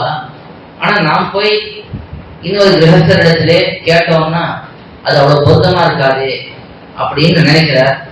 அப்போ நஞ்சியர் சொல்றார் அவரிடத்துல, இவர் கேட்குமா நினைக்கிறாரு யோசிக்கிறான்னு தெரிஞ்சுக்கிட்டு அவருக்கு நஞ்சியர் சொல்றார், கவலைப்படாதையும், நமக்கு ஏதோ கொஞ்சம் சிந்தனை இருக்குன்னு தெரியுது, அந்த மாதிரி எண்ணம் எல்லாம் வேண்டாம், நம்மளே அப்படிப்பட்டவர் இல்லை, அவருக்கு எந்த ஒரு எண்ணமும் அவர் உங்களுக்கு சொல்லி கொடுக்குறாருன்னா நினைக்க மாட்டார். வேணும்னா ஒண்ணு பண்ணும், நீர் மேல உட்காந்துக்கணும், அவர் கீழே உட்காந்துக்கட்டும், அவர் காலட்சேபம் சொல்லட்டும், நீர் கேளும், அவருடைய விழுந்து சேவிக்கலாம் வேண்டாம், நீர் சேவிக்காமலே கேளும் அப்படின்னு சொல்லிடுறாரு. உடனே சரி அப்படின்னு அவர் சொல்லி காலட்சேபம் ஆரம்பிச்சு போயிட்டு இருக்கு. உயர்வரம் எல்லாம் போயிட்டு இருக்கு. அப்படியே பைரவ சுடரடி வந்துடுது. பைரவ சுடரடி என்கிற பதிகம், அதுதான் பாகவத சேஷத்துவம், பாகவத கைங்கரியம். ரெண்டு பதிகம், ஒண்ணு பைரவ சுடரடி, இன்னொன்னு நெடுமார்கடிமை. இந்த ரெண்டு பதிகம் தான் பாகவதருடைய பெருமையை நன்றாக ஆழ்வார் எடுத்து காட்டி அவர்களுக்கே நாம் அடிமைப்பட்டிருக்க வேண்டும் என்பதை சொல்லுகிறார். இந்த பைரவ சுடரடி பாசனம் வந்த உடனே இந்த காலட்சேபம் கேட்டு இருக்கிறவருக்கு அது வரைக்கும் நல்லா இருக்கு, எல்லாம் தத்துவார்த்தங்கள்லாம் நல்லா தெரியுது, நல்லா போகுது. இப்ப இந்த பாசனத்திலே எவரையிலும் அவர் கண்டீர் நம்மை ஆடும் பரமர்களேன்னு ஆழ்வார் சொல்றார். அதுக்கு இவர் பறக்க வியாக்கியானம் பண்றார் நம்மளுடைய இந்த பாசுரத்துக்கு. இந்த எம்பெருமானிடத்துல ஈடுபாடு கொண்டவர்கள் எப்படிப்பட்டவர்களா இருந்தார், அவர்கள் தான் வந்து சுவாமிகள். அவர்கள் எந்த பிறப்பு, எந்த ஞானம், எந்த அனுஷ்டானம் இதெல்லாம் பார்க்கக்கூடாது. எம்பெருமானே உபாயம், எம்பெருமானே உபேயம், அந்த நிலையில இருக்கார்கள். அதுதான் முக்கியம். எதுவும் பார்க்கக்கூடாதுங்கிறதுனால எதுவுமே பார்க்கக்கூடாதுங்கிறது கிடையாது. எதுவுங்கிறதுனால மற்ற விஷயங்கள் தான் பார்க்கக்கூடாது. அப்ப என்ன பார்க்கணும்? எம்பெருமானே உபாயம், எம்பெருமானே உபேயம். அப்படி இருந்துட்டாருன்னா மற்ற விஷயங்கள்லாம் கொஞ்சம் எல்லாம் சரியா தான் இருக்கும்னு அர்த்தம். ஏன்னா இதெல்லாம் சில விஷயங்கள்லாம் நம்ம சொன்னா அதை தவறா புரிஞ்சு கொண்டுக்குவாங்க. அப்ப எல்லாரும் என்ன வந்து சேவிக்கணும்னு ஒருத்தர் நாமே ஆரம்பிச்சுட்டோம்னா என்னையே எல்லாம் சேவிக்கணும், நானே இப்படிதான் என்னதான் அவர் சொல்லியிருக்காரு, ஆளும் பரம்பரையானு என்னதான் சொல்லியிருக்காரு நம்ம சொல்ல ஆரம்பிச்சுட்டோம்னா அது நமக்கு இல்லை. அது மற்றவர்களை பார்த்து நம்ம நினைக்க வேண்டியது. ஒவ்வொருத்தரும் நம்ம மற்றவர்களை பார்த்து நினைக்கணும். பரஸ்பர நீச்சபாவம்னு ஆழ்வான் எடுத்து காட்டுறாரு. பரஸ்பர நீச்சபாவம்னா அடியை வந்து என்ன நினைச்சுக்கணும், நான் தாண்டவன் நினைச்சுக்கணும், எதிர இருக்கிறவர் அவர் தன்னை தாண்டவன் நினைச்சுக்கணும். இப்படி 2 பேரும் நினைச்சுட்டா இப்ப 2 பேருமே அந்த உயர்ந்த எண்ணத்தை உடையவர்களா இருப்பார்கள். ஆனா இனி என்ன ஆயிடும்னா இவர் நினைச்சுல அவர் தாண்டவன் நினைக்கிறார், அவர் நினைக்கிறார் நான் தாண்டவன் நினைக்கிறேன். பரஸ்பர நீச்சபாவம் இருக்கு, ஆனா மாத்தி நினைக்கிறார். இவர் அவரை தாண்டவன் நினைக்கிறார். உண்மையா எப்படி நினைக்கணும், நாம் வந்து நம்ம தாண்டவன் நினைச்சுக்கணும், மற்றவர்கள் உயர்ந்தவன் நினைச்சுக்கணும். ஆனா இவரெல்லாம் நமக்கே என்ன தோன்றது, நாம் தானே ரொம்ப நல்லா பண்றோம், நம்ம போல வருவோம் அப்படிங்கிற எண்ணம் நமக்கே வந்துடுறது. எப்படியோ அது வரக்கூடாது. அப்பப்போ தலையில தட்டி தட்டி நம்ம அதை அமுக்கிக் கொள்ள வேண்டும். எதுக்கு சொல்றேன்னா இதை போல இந்த பாசுரத்துல எம்மை ஆளும் பரமரே இதெல்லாம் நன்றாக எடுத்து கொண்டாடி பாகவதனுடைய மகிமையெல்லாம் எடுத்து சொல்லி இங்கே நம் பிள்ளை நன்றாக விளக்குகிறார். இதை கேட்டுட்டே வர அப்பதான் அவருக்கு என்ன தப்பு பண்ணிருக்கோங்கிறது புரியுது. ஐயோ இவ்வளவு காலம் நம்பிளுடைய பெருமை தெரியாம விட்டுட்டோமே, ஆழ்வாரே இவ்வளவு கொண்டாடி இருக்காரே அடியாருடைய பெருமையை, அப்படி தெரியாம இருக்கோமே சொல்லிட்டு சுவாமி அடியாரை சமைச்சுக்கணும்னு விழுந்து சேவிச்சிட்டார். சேவிச்ச உடனே நம்மளுடைய காலசிவத்தை நிறுத்திட்டார். எங்க சுவாமி என்ன சொல்லியிருக்காருன்னா, இவர் உங்க சேவிக்க மாட்டார், நீங்க சேவிக்காம இருக்கிற வரைக்கும் சொல்லிக் கொடுக்கலாம் அப்படின்னு சொல்லியிருக்காரு. ஆனா நீ இப்ப சேவிச்சுட்டு அதனால இனிமே உனக்கு காலசிவம் சொல்ல முடியாது அப்படின்னு சொல்லிடுறாரு. எவ்வளவு உயர்ந்த குணம்! அப்படி தான் சொல்லுபவர் தன்னை தாழ்த்தி கொண்டு அவர் சொல்லுகிறாரு. அப்ப எந்த நிலையில அவர் இருக்கணும்? அதுக்கப்புறம் அந்த சுவாமி போய் நம்பிள்ளை நஞ்சிய இடத்தை சொல்லி, ஐயோ அடைய தவறு பண்ணி விட்டேன், இனிமே இதை போல பண்ண மாட்டேன், அந்த நம்பிள்ளை தான் எனக்கு நான் ஆச்சாரியராக கொள்கிறேன்னு சொல்லி அதுக்கப்புறம் வந்து காலக்ஷேமம் கேட்டார்னு சொல்லி சொல்லுவார்கள். இப்படி அந்த நம்பிள்ளை உயர்ந்த ஆத்ம குணங்கள்ல பரிபூர்த்தியை உடையவராக இருந்தார். ஒரு தடவை பெரிய பெருமாளை சேவிக்க போகிறார். அப்ப அங்க கந்தாடை தோழப்பர் என்று முதலியாண்டார் திருவம்சத்திலே வந்தவர். அவர் தான் அந்த நிர்வாகத்தராக இருக்கிறார். கோயிலெல்லாம் இப்ப மணியக்காரர் வந்தாரு. இந்த மணியக்காரர் என்பது முதலியாண்டானுடைய கைங்கரியமாக இருந்தது. முதலியாண்டருடைய வம்சத்தவர்கள் வரிசையாக அதை பண்ணி வந்தார்கள் ஒரு காலம் வரைக்கும். 100 வருஷம் மழை இருக்கலாம். அதுக்கப்புறம் அது கொஞ்சம் கொஞ்சமா அது மாறி போய் இன்னைக்கு தேவஸ்தானமே ஒரு கைங்கரிய ஏற்பாடு பண்ணி இவர் தான் மணியக்காரர் என்று ஆக்கி விடும்படிக்கு ஆயிடும். ஆனா முன்னாடி அப்படி இல்லை. வம்ச பரம்பரையாக அந்த முதலியாண்டார் வம்சத்தவர்கள் தான் அந்த கைங்கரியத்தை பண்ணி வந்தார்கள். அவர்களுக்கு தான் அந்த மணியக்காரர் பதவி. அவர்கள் தான் கோயில் நிர்வாகத்தை முழுக்க பார்க்க வேண்டும். மேற்பார்வை பார்த்து எல்லா கைங்கரியங்களும் சரியாக நடக்கிறதா, இந்த நேரத்துக்கு இந்த புறப்பாடு நடக்கணும், திருமணி நடக்கணும், எல்லாம் அந்த நேரம் தான் நேரம் தான். இங்க வந்து காலதாமதம் அவர் வரவரை காத்திருக்கிறது இவர் வரவரை காத்திருக்கிறது இங்க கிடையாது. அந்த நேரம்னா அந்த நேரம் இதுதான் இருக்கணும். அது சிலமே கவி போகணும்னு வச்சுக்கலாம். ஆனா அப்படி கவி போகக்கூடாது. இங்க அப்படிதான் நடக்க வேண்டியது. அந்த கைங்கரியம் அவருடைய மணியக்காரருடைய கைங்கரியம். அவர் அப்படி அந்த கோயில் நிர்வாகத்தை பார்த்து கொண்டிருந்தார். அந்தாடை தோழப்பர் அவர் என்ன பண்றார், இவரை பார்த்து அவர் கொஞ்சம் பொறாமை ஏற்படுகிறது. ஏன்னா நம்பிள்ளை அவர் நம்பூருங்கிற ஊர்ல இருந்து ஏதோ ஒரு கிராமத்திலேருந்து வந்திருக்கார். நஞ்சியருடைய அன்புக்கு பாத்திரமானார். நல்ல பெரிய ஞானியாக இருக்கிறார், பெரிய அதிகாரியாக இருக்கிறார், ஆச்சாரிய ஸ்தானத்தை அடைந்து விட்டார். ஆனா இவர் அந்த வம்சத்திலே வந்த முதலியாண்டர் வம்சத்திலே வந்தவர் இவரும் நல்ல ஞானியாட்டார். எல்லாரும் ஞானமுடையவர்களாக தான் அந்த காலத்துல ஒண்ணு ஞானத்துக்கு குறையில்லை. ஆனா அவருக்கு என்னன்னா இந்த விஷயத்துல கொஞ்சம் புரிதல் இல்லை. அடியார்களிடத்துல நாம் பொறாமைப்படக்கூடாது, அவர்களை பார்த்து உகக்க வேண்டும் என்கிற விஷயம்னா அவருக்கு தெரியவில்லை. அப்படி இருக்கும் பொழுது இவர் பெரிய பெருமாளை சேவிக்க மங்களாசாசனம் பண்ண நம்பிள்ளை வருகிறார். ஏதோ திரை போடக்கூடிய சமயமா இருந்திருக்கும் போல இருக்கு. அப்போ கந்தாடைய தோழப்பர் சொல்கிறார், என்ன இந்த நேரம் நமக்கு தெரியாது, இந்த நேரத்தில் வருது பெருமாளை சேவிக்கிறதுக்கு திரை போட போறோம், இந்த சமயத்துக்கு உள்ள வந்துருக்கிறேன், வெளியில போம் அப்படின்னு சொல்லிடுறார். நம்பிள்ளையை பார்த்து நம்பிள்ளை எவ்வளவு பெரிய ஆச்சாரியராக இருக்கிறார், எத்தனை பேர் அவர்களுக்கு சிஷியர்களாக பெரிய பெரிய மகான்கள் தான் சிஷியர்களாக இருக்கிறார்கள். ஆனா அவரை பார்த்து இப்படி சொல்லவே எல்லாருக்கும் மனசு வருத்தமாயிடுது. நம்பிள்ளைக்கு அந்த சமயத்திலே ஐயோ நாம் தப்பு பண்ணிட்டோமே, இவர் சத்தம் போடும்படிக்கு நாம் வைத்துக் கொண்டோமே என்கிற எண்ணம் ஏற்பட்டது. அங்கிருந்து நகர்ந்து போய்விடுகிறார். தன்னுடைய திருமாளிகைக்கு போயிடுறார். இவர் கந்தாடை தோழப்ப தன்னுடைய கைங்கரியத்தெல்லாம் முடித்து விட்டு அவர் தன்னுடைய மத்தியானம் நேரத்துல இங்க உச்சி காலம்லாம் ஆயிடுறது, பெரிய அவசரம்லாம் ஆயிடுறது. அதுக்கப்புறம் தன்னுடைய திருமாளிகைக்கு போறார். அங்கே போனா அவருடைய தேவியார், அந்த தேவியார் திரு தேவியார் தர்மபத்தினியார், அவளுக்கு நம்மளுடைய பெருமை நல்லா தெரியும். இந்த விஷயம் எல்லாம் அதுக்குள்ள அங்க போய் சேர்ந்துடுறது. எல்லாரும் ஏதோ பேசிட்டு இருப்பா, இதை போல நம்மளையே சத்தம் போட்டுட்டார் அப்படிங்கிறதுலாம் எல்லாருக்கும் தெரிஞ்சிருக்கும். அதனாலே அவர்கள் எல்லாரும் அதை தெரிந்து கொண்டு இவரிடத்திலையும் அவருடைய தர்மபத்தினியிடத்தை சொல்லியிருக்கிறார். ஒரு கந்தாட சோழப்பர் வந்த உடனே அவருடைய திரு தேவியார் ஒண்ணுமே பேசாம இருக்கிறார். இன்னும் ஒண்ணும் பேசாம இருக்க என்ன விஷயம் என்று கேட்க, ஒரு பெரிய அவசாரம் பண்ணி விட்டீராமே, இன்னைக்கு நம்மளே இடத்துல போய் யாராவது அவசாரப்படுவார்களா? நம்மாழ்வாரை அவதாரம் பண்ணது போல அவ்வளவு ஆச்சரியமான அர்த்த விசேஷங்களை சொல்லக்கூடியவர், திருமங்கையாழ்வாருடைய அவதாரமோ என்றபடி சொல்லுபடி இருக்கிறவர், அவரிடத்திலுமே அவசாரப்பட்டு விட்டீரே, இது பண்ணது பெரிய தப்பு என்று தன்னுடைய பர்த்தாவை கண்டிக்கிறார். நல்ல தர்மபத்தினியாக இருந்தாலே கணவன் தவறு பண்ணும்போது திருந்த வேண்டும்.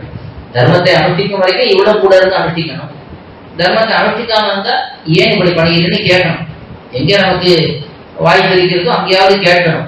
அப்படி அவள் கேட்க அவர் சொல்றார் உடனே, அதெல்லாம் இல்லை, அவர் தான் இப்படி வந்தார், திரை போட்ட சமயத்துல வந்துட்டார், அதெல்லாம் வரக்கூடாது அப்படின்னு சொல்ல, அவர் எவ்வளவு பெரிய அதிகாரி, அவரை போய் இப்படி சொல்லிவிட்டீரே என்று திரும்ப 2-3 தடவை சொல்ல, அப்போதான் அவருக்கு உரைக்கிறது, ஐயோ நாம தப்பு பண்ணிட்டோம் போல இருக்கு, இதை போல பண்ணியிருக்க கூடாது என்று நினைத்து, சரி என்ன பண்றது இப்போ என்று கேட்க, அவளுடைய தர்மபத்தினத்தை கேட்க அவள் சொல்றாள், தப்பு பண்ணிட்டோம்னா என்ன பண்ணணும், அவளிடத்துல போய் மன்னிப்பு கேட்கணும், அதுதானே ஒரே வழி. பாகவத விசாரம் பட்டோம்னாலே அதுக்கு ஒரே வழி, எந்த பாகவத இடத்துல எந்த அடியோடத்தை நம்ம தப்பு பண்ணினோமோ அவரிடத்திலே மன்னிப்பு கேட்கணும், அதுதான் ஒரே வழி. ஐயோ தப்பு பண்ணிட்டேனே, பெருமாடத்தை மன்னிச்சுக்கோ, அதெல்லாம் பிரயோஜனம் இல்லை.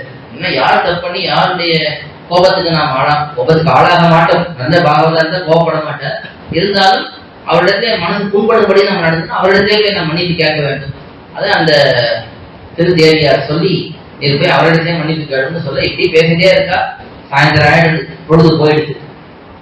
சரி இதுக்கு மேல போகலாம், இவர் ராத்திரியே ஆயிடுச்சு, யாரும் பார்க்க போறதில்லை. இவருக்கு அப்பவும் எண்ணம், சரி ஏதோ மன்னிப்பு கேட்கணும், கேட்டு சொல்லிக்கிறேன், நீ சொல்லிட்டே இருக்கே வேற வழி இல்லையே அப்படின்னு சொல்லி புறப்படுற.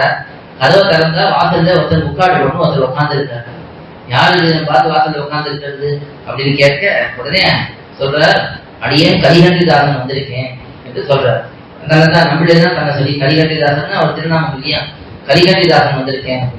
என்ன விஷயம், காத்தால சத்தம் போட்டது சண்டை போட வந்திருக்கீங்களா அப்படின்னு கேட்க, இல்ல இல்ல அடியேன் தேவரிடத்தை அபராத க்ஷாமனம் பண்ணிக்க வந்திருக்கேன், தேவரை கோபப்படும்படி நடந்துட்டேன், இது கூட எனக்கு தெரியவில்லையே, இப்படியா நான் நடந்துக்கணும் என்று சொல்ல, அப்பதான் இவருக்கு உணர்வு ஏற்படுது, ஐயோ எவ்வளவு பெரிய மகானை போய் நாம் இப்படி ஒரு சுடுசொல் சொல்லிவிட்டோம் என்று நம்மளே நன்றாக சாஷ்டாங்கமாக விழுந்து சேவித்து அவரிடத்திலே மன்னிப்பு கேட்கிறார். மன்னிப்பு கேட்டுவிட்டு இவர் சொல்லுகிறார், நான் இத்தனை நாள் நினைச்சுட்டு இருந்தேன் ஏதோ ஒரு 10 பேர் 50 பேர் 1000 பேருக்கு நீர் ஆச்சாரியர் என்று.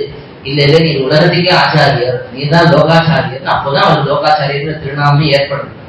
ஏன்னா ஒரு ஆச்சாரியன் என்றால் ஆச்சாரியங்கிற சப்தத்துக்கு முதல்ல நமக்கு பல பேருக்கு அர்த்தமே தெரிய மாட்டேங்குது. அதனாலதான் நம்ம யாரையோ பார்த்து இவர் ஆச்சாரியர் இவர் ஆச்சாரியர் இவராஜன் சொல்லிட்டு இருக்கோம். நாம சம்பிரதாயத்தை சொல்றது மட்டும் இல்லை, யாரோ ஒருத்தர் இருப்பார், அவரை பார்த்து இவர் தான் எனக்கு ஆச்சாரியமா, அவர் சம்பிரதாயத்தை எடுக்க மாட்டார். ஜனங்கள் அப்படிலாம் இருக்கா இன்னைக்கு. என்ன காரணம்னா ஆச்சாரியங்கிற சப்தத்துக்கே நமக்கு அர்த்தம் தெரியல. ஆச்சாரியன் என்றால் முதலிலே பெரியவர்களிடத்திலே அர்த்த விசேஷங்களை நன்றாக கேட்டு தெரிந்து கொண்டிருக்க வேண்டும். நல்லா அடிபணிந்து ஒரு பெரியவர்களிடத்திலே அர்த்தங்களை நன்றாக கேட்டிருக்க வேண்டும். கேட்டு அதன்படி நான் நடக்க வேண்டும். என்ன அர்த்தங்களை கேட்டிருக்காரோ, என்னென்ன ஆத்ம குணங்கள் இருக்கணும்னு சாஸ்திரம் சொல்லியிருக்கோ, என்னென்ன அனுஷ்டானங்கள் இருக்கணும்னு சாஸ்திரம் சொல்லியிருக்கோ, அதுல எல்லாம் நிலை நிற்க வேண்டும். இவர் முதல்ல நிலை நிற்க வேண்டும்.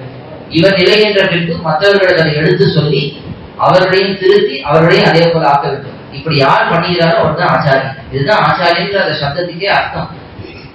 சாஸ்திரத்துல சொன்னபடிக்கு முதல்ல இவர் பெரியவர்களிடத்தை கேட்டு அர்த்தங்களை தெரிந்து கொண்டு அதன்படி இவர் நிலை நின்று அதுக்கு பிறகு மற்றவர்களையும் அதே போல நடக்க பண்ணுகிறாரே அவருக்கு தான் ஆச்சாரியன்னு பேரு. இப்ப ஆச்சாரியன்னா ஏதோ ஒரு சில பேர் 10 பேருக்கு ஆச்சாரியர் இருப்பார், 50 பேருக்கு ஆச்சாரியர் இருப்பார், 100 பேருக்கு ஆச்சாரியனா இருப்பார். ஆனா உலகத்துக்கே ஒருத்தர் ஆச்சாரியனா இருக்கணும்னா அப்ப அவருக்கு எவ்வளவு உயர்ந்த குணங்கள் இருக்கணும்.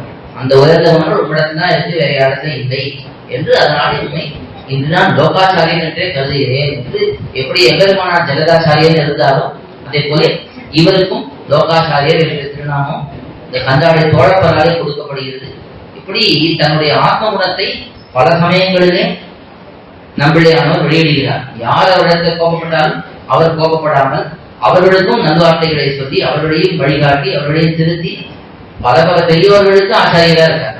பெரியவாச்சான் பிள்ளை, வடக்கு திருவிதி பிள்ளை, பெண்படகராம் பெருமாள் ஜீயர், ஈயோனி மாதவ பெருமாள், இப்படின்னு பார்த்தோம்னா அவருடைய கோஷ்டி பெரிய கோஷ்டி, நம்பிள்ளையோட சிஷ்ய கோஷ்டி. ஒவ்வொருத்தரும் ஒரு ஒரு பெரிய சிங்கங்கள். அப்படி எப்படி எம்பெருமானாருடைய கோஷ்டியில அத்தனை சிஷியர்கள் இருந்தார்களோ, உயர்ந்த சிஷியர்கள், அதே போல நம்பிள்ளையோடைய கோஷ்டியில அத்தனை சிஷியர்கள். அப்படி இருந்து கொண்டு லோகத்தையே வாழ்வித்துக் கொண்டு வந்தார்.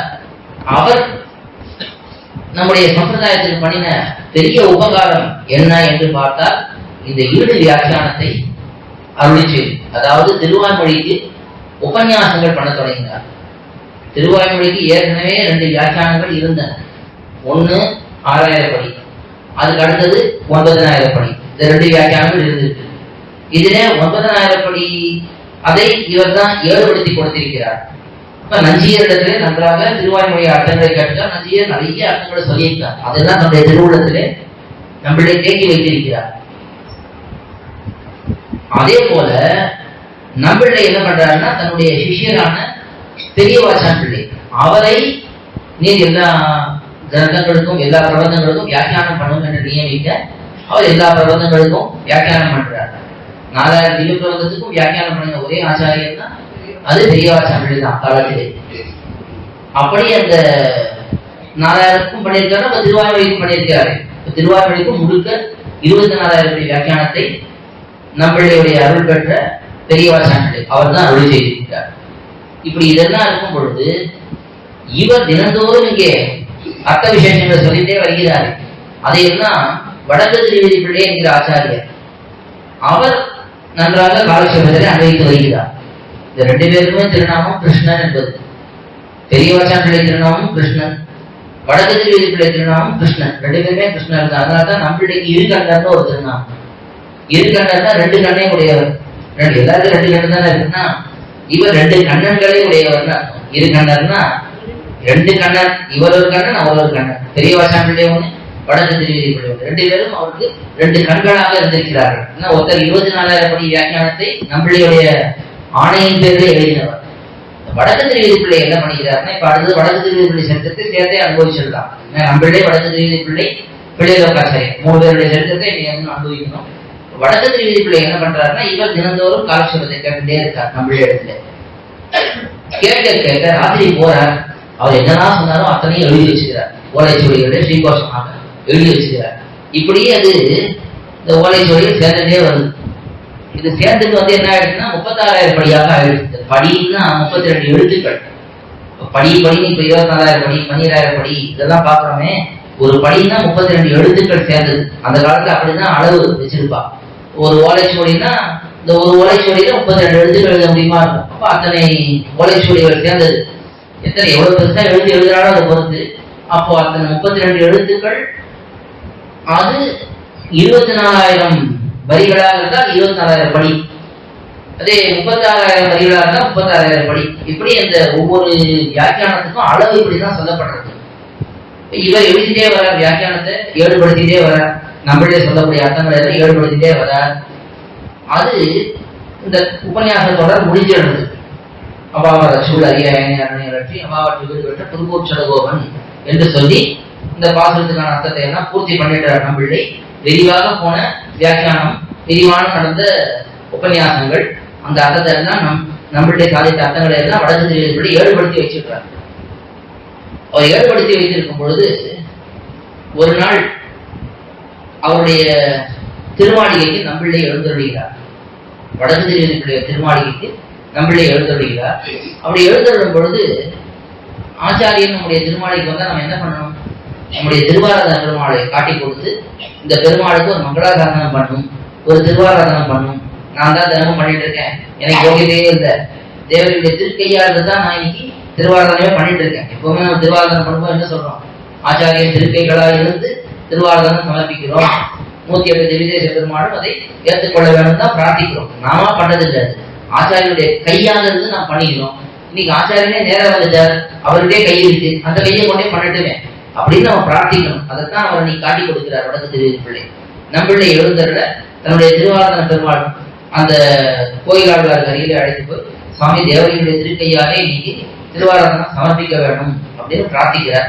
நம்மளையும் சரி அதுக்கு என்ன பண்ணிட்டா போச்சு, வந்திருக்கோம், நம்ம பெருமாளுக்கு நாம் திருவாராதனம் பண்றோம், மங்களாசாசனம் பண்றோம்னு சொல்லி அவர் திருவாராதனம் பண்றார். இவர் உள்ள கொஞ்சம் காரியங்களை தான் பார்க்கறதுக்கு போயிடுறார். திருமணப்பள்ளி கைங்கரை ஏதாவது பெருமாளுக்கு கரியை பண்ணணுமே, அதுக்காக போயிருக்காரு உள்ள. இப்ப இவர் திருவாராதனம் பண்ணிட்டு இருக்காரு. நம்மளை பார்த்தா அந்த ஸ்ரீகோஷம் இருக்கு, ஓலைச்சுவடிகள்லாம் இருக்கு, அதையும் திருவாரூரத்தில் வச்சிருக்காரு. அதாவது ஆச்சாரியனுடைய ஸ்ரீசூக்திகள், ஆச்சாரிய திருவாக்கிலிருந்து வந்த வார்த்தைகள், அதெல்லாம் நமக்கு உயர்ந்த வார்த்தைகள், அதை நாம் கோயிலாழ்வார்களை வைத்து சேவிக்க வேணும் அப்படின்னு ஸ்ரீகோஷத்தை எடுத்து கோயிலாழ்வார்களை வைத்திருக்கிறார். இவர் ஏதோ சரி ஸ்ரீகோஷம் என்ன இருக்கு, என்ன ஸ்ரீகோஷம் எடுத்து பார்க்கிறார். பார்த்தா ஸ்ரீயப்பதியாய அவாப்த சமஸ்த காமனான்னு ஆரம்பிச்சு முதல் ஸ்ரீயப்பதி படி, 2ஆம் ஸ்ரீயப்பதி படி, 3ஆம் ஸ்ரீயப்பதி படின்னு இதெல்லாம் நம்மளே சாதித்த அர்த்தங்கள். ஈடுக்கு பிரவேசம் உண்டு. ஈடு பிரவேசம்னா அவதாரிக்கை முன்னுரை. அந்த பிரவேசம் 3 பிரவேசம் இருக்கு. முதல் ஸ்ரீயப்பதி படி அப்படின்னா அந்த முதல்ல ஒரு தொகுத்து காட்டுகிறார். திருவாய்மொழியில என்ன அர்த்தம் காட்டப்படுகிறது அப்படிங்கிறத முதல்ல தொகுத்து காட்டுறார். அது சொல்லி முடித்த பிறகு இன்னும் 2 ஸ்ரீ வைஷ்ணவர்கள் புதுசா வரா, அவர்களுக்கு கொஞ்சம் சொல்லலாமே, முன்னுரை சொல்லலாமே, திரும்ப 2வது சொல்றார். அது முடிக்கிறார். திரும்ப இன்னும் கொஞ்சம் புதுசா ஸ்ரீ வைஷ்ணவர்கள் வருகிறார்கள். எல்லாம் காலட்சேபம் நடக்கிறதுனா ஒவ்வொருத்தரா அடுத்த நாள் வருவாடு. அப்படி ஒரு நாள் 2 நாள் சொல்ல புதுசா வரவே திரும்ப அந்த திருவாய்மொழியுடைய சாராம்சத்தை மொத்தமா தொகுத்து 3 முன்னுரைகள் அப்படி செய்திருக்கிறார். இப்படி இந்த முதல் ஸ்ரீபதிப்படி, 2ஆம் ஸ்ரீபதிப்படி, 3ஆம் ஸ்ரீபதிப்படி, அதுக்கு மேலே பாசனங்கள், அதனுடைய வியாக்கியானங்கள், அதெல்லாம் அப்படியே மணிமணியா எல்லாத்தையும் ஏடுபடுத்தி வச்சிருக்காரு. யாரு? வடக்கு திருவேதிப்பிள்ளை. அதை ஸ்ரீகோஷங்களை கோயிலாளர்கள் வைத்துக் கொண்டு அதுக்கு திருவாரூர் பெருமாளுக்கு திருவாரூரம் போது அந்த ஸ்ரீகோஷங்களுக்கு சேர்த்து திருவாரூரம் பண்ணி வருகிறார். அந்த ஸ்ரீகோஷத்தை எடுத்து இவர் பார்க்கிறார். பார்த்தா நம்மளுடைய ஆச்சரியம், ஒரு வழிபடாம எல்லாத்தையும் ஏடுபடுத்தி வச்சிருக்காரு அப்படின்னு ஆச்சரியப்படுற. உடனே வடக்கு திருவாரூரை கூப்பிடுறார்.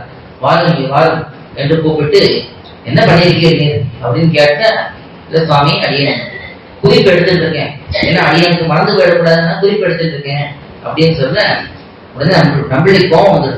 இதை பத்தி சொல்லவே இல்லை, என்ற அனுமதியும் வாங்கல, 12 புறம் சொல்லவில்லை, நான் வந்த பிறகு பார்த்துதான் தெரிந்து கொள்கிறேன். எதற்காக இப்படி பண்ணீங்க? பெரியவாச்சான் பிள்ளை 24,000 படி பண்ணியிருக்காருன்னா போட்டிக்காக பண்ணியிருக்கீங்க நீரும் அப்படின்னு கொஞ்சம் சுடுசொல் சொல்றார் கோபத்தோட. ஏன்னா ஆச்சாரிய அனுமதி பெறாம பண்ணிருந்தது இல்லையா, அதனால அப்படி கோபமாக சொல்லுகிறார். பொறாமை அவங்களுக்கு பெரியவாச்சான் பிள்ளை இடத்துல அப்படி கேட்கிறார். இல்லவே இல்லை சுவாமி, அடியனுக்கு அப்படி எல்லாம் எதுவுமே கிடையாது, அடியன் இதை தெரிந்து கொள்ள வேண்டும்ன்றதுக்காக வெட்டி வைத்தேன் அப்படின்னு சொல்ல, அதுக்கப்புறம் கொஞ்சம் அம்பியுடைய ஆஸ்வாசம் ஏற்படுது. சரி ஏதோ பண்ணிவிட்டு நம்ம இடத்துல கேட்காம பண்ணிடு, அதனால நம்மிடத்தே இந்த ஸ்ரீகோஷத்தை கொடுத்துரும். இது இப்பொழுது வெளியில வரக்கூடாது, ஏன்னா எல்லாம் அக்ஷர பிரசங்காம எல்லாத்தையும் எடுத்து வச்சுட்டு நாம சொல்றதுக்கு இனிமே ஒண்ணும் இல்லைங்கிறத போல ஆகிவிடும். இது ஆச்சாரிய இடத்திலே முறையாக கற்க வேண்டியது. அதனால இது இப்பொழுது வெளியே வர வேண்டாம். பிற்காலத்திலே ஜனங்களுக்கு இதெல்லாம் தரித்துக் கொள்ளக்கூடிய அளவுக்கு ஞானம் இல்லாம போயிடும். அந்த சமயத்திலே இது ரொம்ப உபயோகமாக இருக்கும்.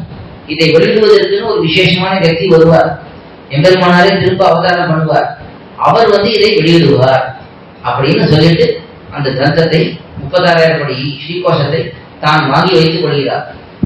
வாங்கி வைத்துக் கொண்டு அதை தன்னுடைய சிஷ்யர் ஒருத்தர் ஈவனி மாதவ பெருமாள், இந்த ஈவனி மாதவ பெருமாள் என்பவர் அவரும் ஒரு உயர்ந்த அதிகாரி. அவரிடத்திலே நம்மளுக்கு ரொம்ப பிரீதி உண்டு. ஏன்னா அவருக்கு தன்னுடைய ஆச்சாரிய திருநாமத்தை கொடுத்திருக்கார். நஞ்சியருடைய திருநாமம் என்ன? மாதவாச்சாரியர்.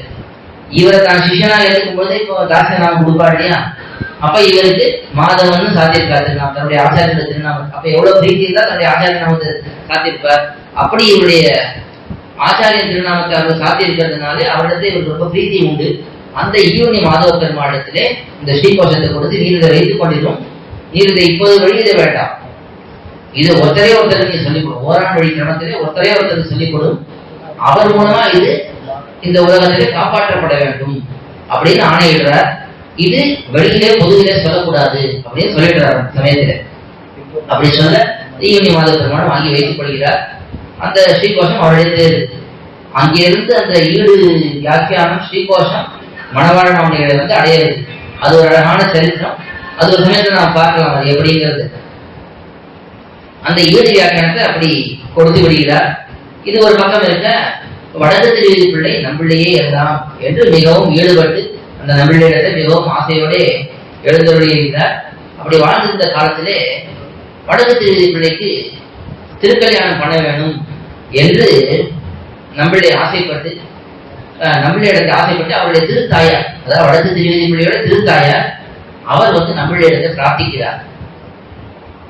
நம்முடைய குமாரனுக்கு விவாகம் ஆகாமல் இருக்கிறது, அவருக்கு விவாகம் பண்ணணும்னு சொல்ற. உடனே நம்பிள்ளை அவருக்கு நீ விவாகம் பண்ணிப்போம் அப்படின்னு சொல்ல, அப்ப வடக்கு திருவிதி பிள்ளை சொல்ற, இல்ல எனக்கு அதுல ஆசை இல்லை, நான் அடியேன் தேவதையுடைய காலட்சேபத்தை கேட்டுக்கொண்டு அதிலேயே தான் பொழுது போக்க போறேன், எனக்கு இந்த விவாகம் எல்லாம் வேண்டாம் என்று சொல்லுகிறார்.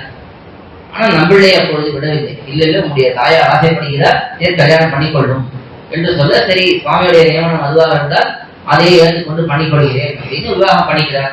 விவாகம் பண்ணியும் தன்னுடைய மனைவியிடத்தை ஒற்றற்று இருக்கிறார். எப்படி எவ்வாறு இருந்தாரோ பார்த்தோம்லே தெரிந்திருக்கிறேன், எப்படி தன்னுடைய மனைவிடத்தை ஈடுபாடு இல்லாமல் இருந்தாரோ அவர் பாட்டு அவருடைய கையெழுத்து தொடர்ந்து பண்ணிட்டு இருக்கார். கல்யாணம் ஆனதுக்கும் கல்யாணம் ஆகாததுக்கும் வித்தியாசமே இல்லை, அப்படியே வாழ்ந்துட்டு இருக்கார்.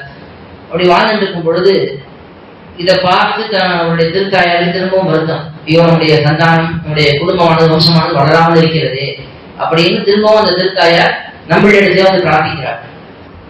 இவர்கள் இப்படி நம்முடைய குமாரன் மனைவிடத்தில் ஈடுபாடு இல்லாமல் இருக்கிறான், எப்பொழுதும் கைங்கரியம் ஆச்சாரியனே இருக்கான், என்ன பண்றது என்று கேட்க அவர் சொல்றார், வடக்கு திருவிதிகளை அழைத்து இப்படி எல்லாம் இருக்கக்கூடாது, நீ உங்களுடைய தேவியோட கூடியிடும் அப்படின்னு சொல்லிட்டு அவருடைய தேவியார் அவளையும் வரவழைத்து அவளுக்கு ஆசீர்வாதம் பண்ணுகிறார். நீ உங்களுடைய பர்த்தாவோட கூடியிடும், உங்களுக்கு நல்ல ஒரு குழந்தை பிறப்பான் என்று சொல்ல, அதை கேட்டு அவர்கள் 2 பேரும் கூடியிருக்கிறார்கள். ஆச்சாரியனுடைய கருணையினாலே ஒரு வருட காலத்திலே அவர்களுக்கு நல்ல குழந்தை பிறக்கிறது. குழந்தை பிறந்த உடனே வடக்கு திருவிதி பிள்ளைக்கு ஆனந்தம், ஆச்சாரியனுடைய கிருபையினாலே வந்திருக்கு என்று உடனே ஆச்சாரியனை சேவித்து சுவாமியுடைய கருணையினால தான் இது கிடைச்சிருக்கு.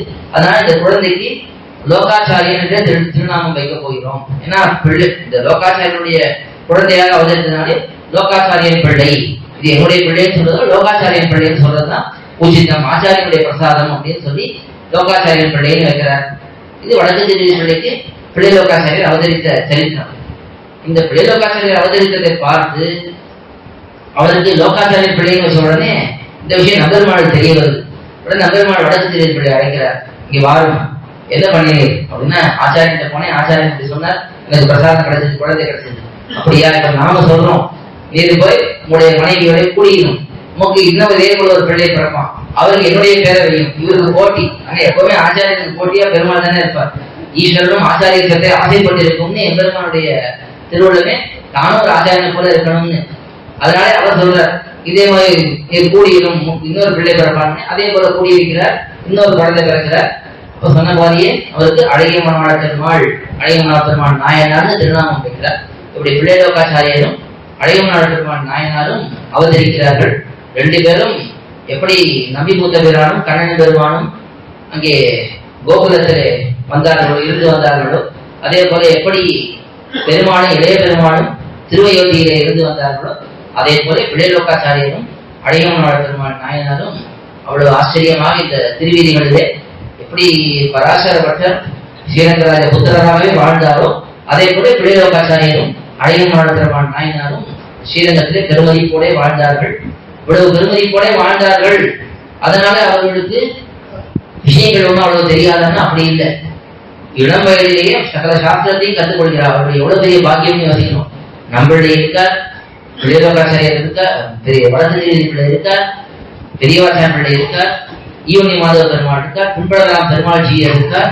எத்தனை பெரிய பெரிய அதிகாரிகள், அவர்களுக்கு கீழே இவர்கள் இருந்து வாழ்ந்து வந்தார்கள்னா எவ்வளவு ஞானம் அவர்களுக்கு. ஒரே சமயத்திலே பல அறிவுகள்லாம் சேர்ந்து ஒரு இடத்த விழுந்தா அது எப்படி பெரு வெள்ளமா இருக்கும்.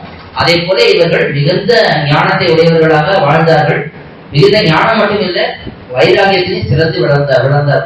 ஏன்னா வடக்கு திருவிதிப்பிள்ளையோட குமாரன்னா கேட்கணுமா, அவரே இப்படி வைராகிய சீவராக இருந்ததுனாலே, அதாவது தீபா துக்கம்னு பிரதீபன்னு சொல்லுவார்கள். ஒரு சின்ன தீக்குச்சி தான், அதை வச்சு ஒரு பெரிய பந்தத்தையே எரிக்க முடியும், ஒரு பெரிய ஒரு புஷ்மானத்தையே எரிக்க முடியும்.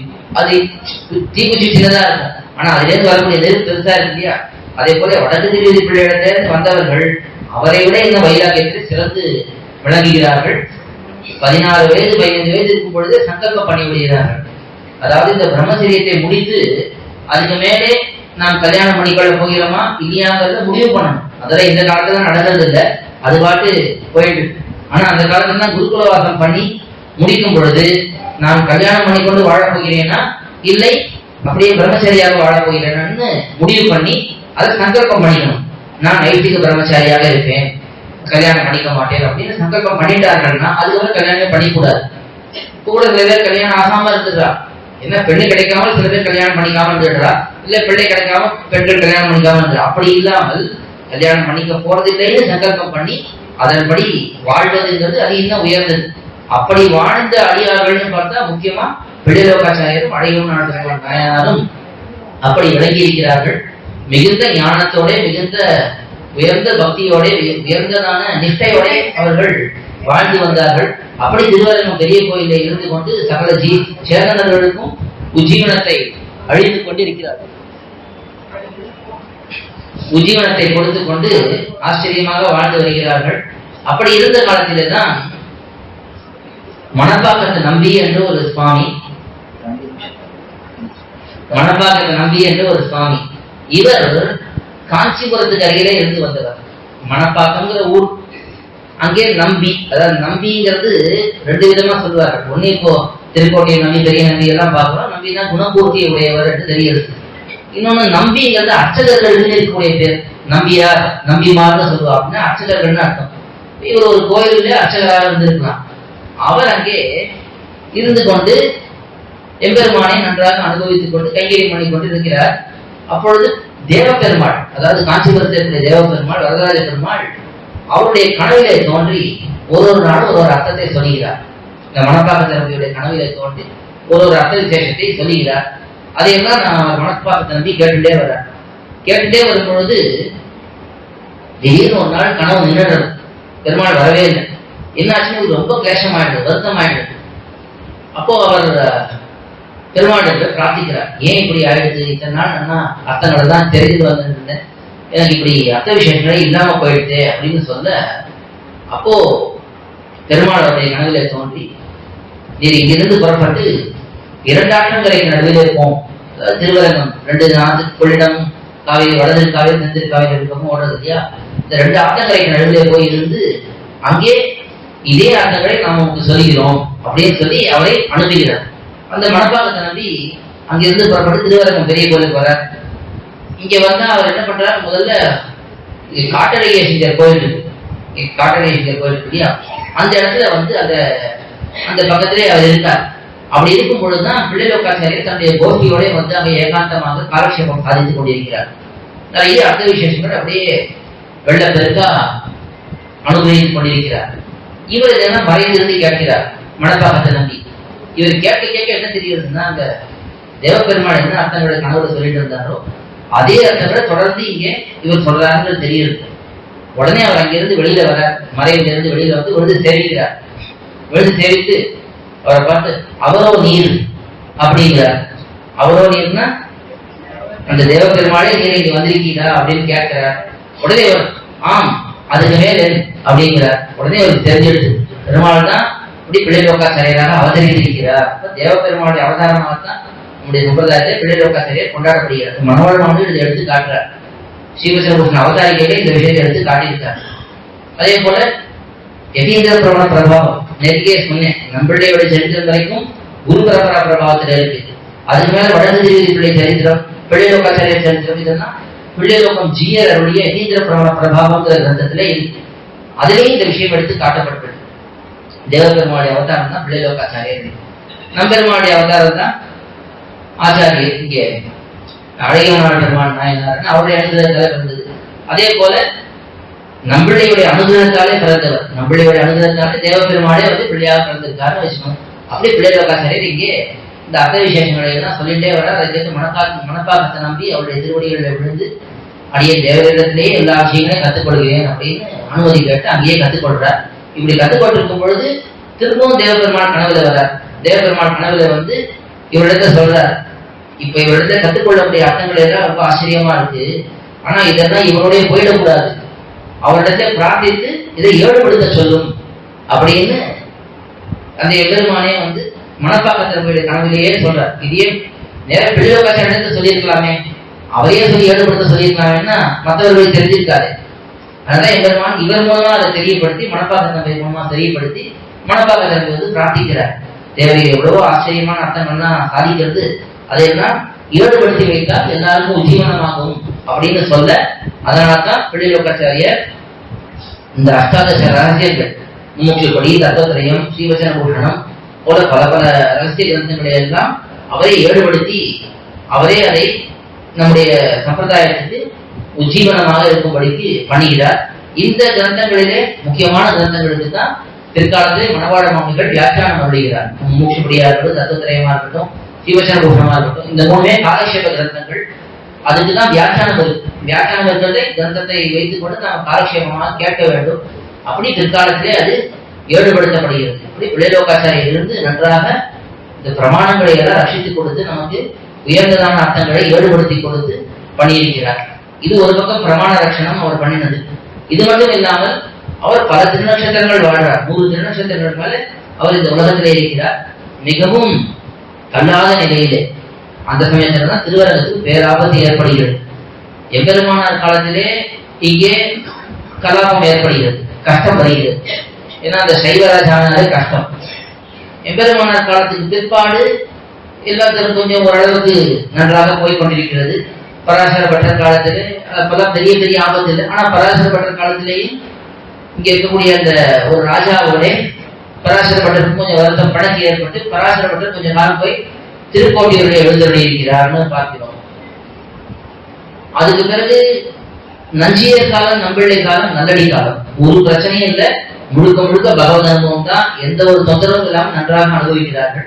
பிள்ளைலோகாச்சாரியர் காலமும் அப்படித்தான், நன்றாக நல்லடி காலமா தான் இருக்கு. ஆனா கடைசியிலே பிள்ளைலோகாச்சாரியருடைய சிரம காலத்திலே அந்த சமயத்துல அந்த துருக்க படையெடுப்பு வருது. எல்லாரையும் வந்து அடிக்கிறார். ஒரு பெரிய பெரிய திருநாள் பங்குனத்தின் போது அந்த சமயத்துல பெரிய படை வந்து ஸ்ரீரங்கத்தையே சூழ்ந்து கொள்கிறது. அப்படி அது வரும் பொழுது ஓரளவுக்கு இவர்களுக்கு விஷயம் தெரிந்து விடுகிறது. பெரிய படை வருது, எல்லாம் மிகவும் கொடூரமானவர்கள், இவர்கள் எல்லாம் பரம நாஸ்திகர்கள், சாஸ்திரத்தையே நம்பாதவர்கள், அதுவும் இந்த குரு வழிபாட்டை வெறுப்பவர்கள், பெரிய ஆபத்தை ஏற்படுத்துவார்கள் எல்லாருக்குமே தெரியும். அது தெரிஞ்சிருந்ததுனால எல்லாரும் பயந்து விட்டார்கள். இருந்தாலும் எப்படியாவது எம்பெருமானை காப்பாற்ற வேண்டும் என்பதற்காக பிள்ளைலோகாச்சாரியர் தான் வேகமாக பொழுது சிந்தித்து முதல்ல பெரிய பெருமாளுக்கு முன்பு ஒரு பெரிய கருத்தரையை எழுப்பி பெரிய பிராட்டியாரை பூமிக்கடியிலே அமைத்து இந்த பெரிய பெருமாளுடைய திருமேனி, நம்பெருமாளுடைய திருமேனியை எழுந்தருள பண்ணிக்கொண்டு எப்படியோ இங்கிருந்து தப்பித்து போகிறார்.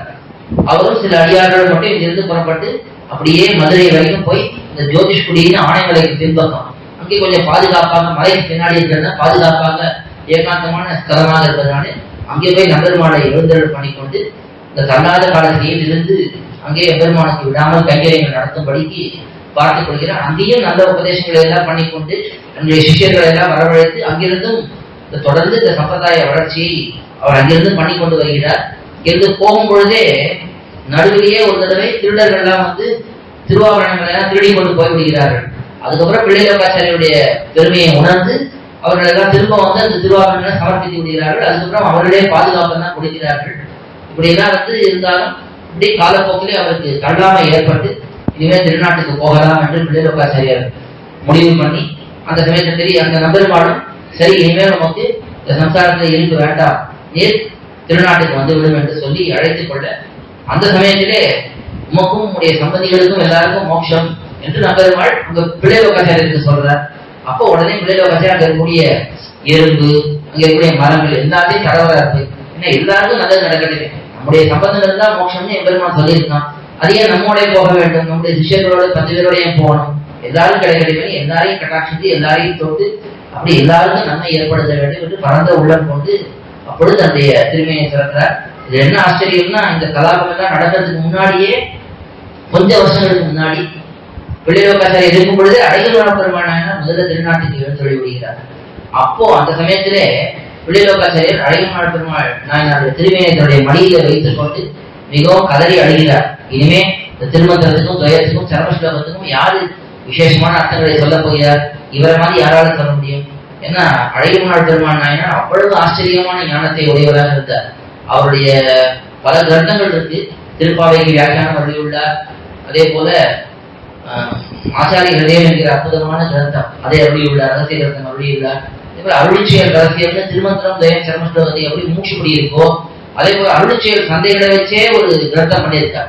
பாசனங்களை வைத்தே திருமந்திரம் தயம் சரமஸ்லோகத்துக்கு அர்த்தத்தை விளக்கியிருக்கார். ரொம்ப அழகா இருக்கும் அது அருளிச்செயல் ரகசியம் அந்த கிரந்தம். அதெல்லாம் அவ்வளவு ஆழமான ஞானம் இருக்கிறதுனாலதான் சட்டு பாசனங்களை எல்லாம் எடுத்து நன்றாக காட்டக்கூடிய அளவுக்கு ஞானம் பெற்றவர். இவரை போல யார் இனிமேல் இந்த அர்த்தங்களை தான் சொல்ல போகிறார் என்று மிகவும் கதறி அழுதார் என்று சொல்லுவார்கள். அதாவது நேற்றுதான் பார்த்தோம். பட்டர் திருநாட்டில் எழுதப்படும் பொழுது ஆண்டாளோ வேதவியாசப்பட்டோ ஒரு கண்ணீர் கூட ஒரு சொட்டு தண்ணீர் கூட விடவே வேண்டும். ஆனா அது ஒரு நிலை என்றால் இது இன்னொரு நிலை. இப்படிப்பட்ட உயர்ந்த அடிவர் நம்ம விட்டு போகிறார் என்று பெரிய வருத்தம் அது சூழ்ந்து கொள்ள அந்த வருத்தத்தினாலே இப்படி பிள்ளைலோகாச்சாரியர் கதறினார் என்று பார்க்கிறோம். அப்படி பிள்ளைலோகாச்சாரியர் இருந்து லோகத்தை உஜ்ஜீவனம் அடைய செய்து அவரும் அங்கிருந்து ஜோதிஷ்குடியும் போனா தெரிவிக்கலாம். ரொம்ப அழகான ஒரு இடம். இந்த ஆனைமலைக்கு பின்புறம் இருக்கு. இது மதுரைக்கு போனோம்னா அந்த பெரிய சாலையிலேயே தனியா ஒரு பிரிவு அது உள்ள போனோம்னா நமக்கு இருக்கு. அங்கே போய் இன்னைக்கும் அவருடைய திருவரை சேவிக்கலாம். ஆச்சரியமாக நம்முடைய சம்பிரதாயத்துக்கு பல கைங்கரியங்களை பண்ணினவர்கள் நம்பிள்ளை, வடக்கு திருவதி பிள்ளை, பிள்ளைலோகாச்சாரியர், அழகியமாள் பெருமான் நாயனார் இவர்களுடைய சரித்திரங்களை ஓரளவுக்கு இன்றைய தினம் அனுபவித்தோம். நாளைய தினம் முடிவு சாட்டுமுறை, திருவாய்மொழி பிள்ளையுடைய வைபவம், மணவாள மாணவர்களுடைய வைபவம். அதுக்கு மேலே இங்கே சொன்னதை போல குரு பரம்பரையெல்லாம் கேட்பதனால் நம்முடைய வாழ்க்கையில நாம் என்ன பண்ண வேண்டும், இதை கேட்டு நாம் எப்படி இருக்க வேண்டும் என்பதையெல்லாம் ஓரளவுக்கு பார்த்து நாளைக்கு சாத்துமுறை ஆழ்வார் திருடி கணேசனும் எம்பெருமானார் திருடி கணேசனும் ஜிஎர் திருடி கணேசனும் ஜிஎர் திருடி கணேசனும் பல்லாண்டு 1000 பல கோடி 100,000 பல்லாண்டு திருவண்ணா சேவடி செவிதிரும் காப்பு அடியோமோடும் நோடும் பெருவினி 1000 பல்லாண்டு வடிவாயின் நிர்வாண வாழ்கின்ற கையும் பல்லாண்டு வடிவார் சோதி வளர்த்தரையும் சுடர் ஆடியும் பல்லாண்டு பல போர்க்கு முழங்கும் அப்பாண்ட சனியும் பல்லாண்டு. அடுத்ததாக ரொம்ப ஆச்சரியமான ஒரு நிகழ்ச்சி. பாசனங்களை கொண்டு நம்மை இன்ப வெள்ளத்திலே உள்கடிக்க போகிறார். அவங்க வந்திருக்கார். கோயில்.org நம் சம்பிரதாயத்தின் பல்வேறு புத்தகங்களை பல மொழிகளில் வெளியிட்டுள்ளது. சம்பிரதாய அடிப்படை விஷயங்கள் முதல் ஆழ்ந்த அர்த்தங்கள் வரை உள்ளடக்கிய பல புத்தகங்கள் books.coil.org வலைத்தளத்தில் உள்ளன. இப்புத்தகங்களை வாங்க coil.org@gmail.com மூலமாகவோ அல்லது வாட்ஸ்அப் எண்கள் 8220151966 அல்லது 9600595273 மூலமாகவோ தொடர்பு கொள்ளலாம்.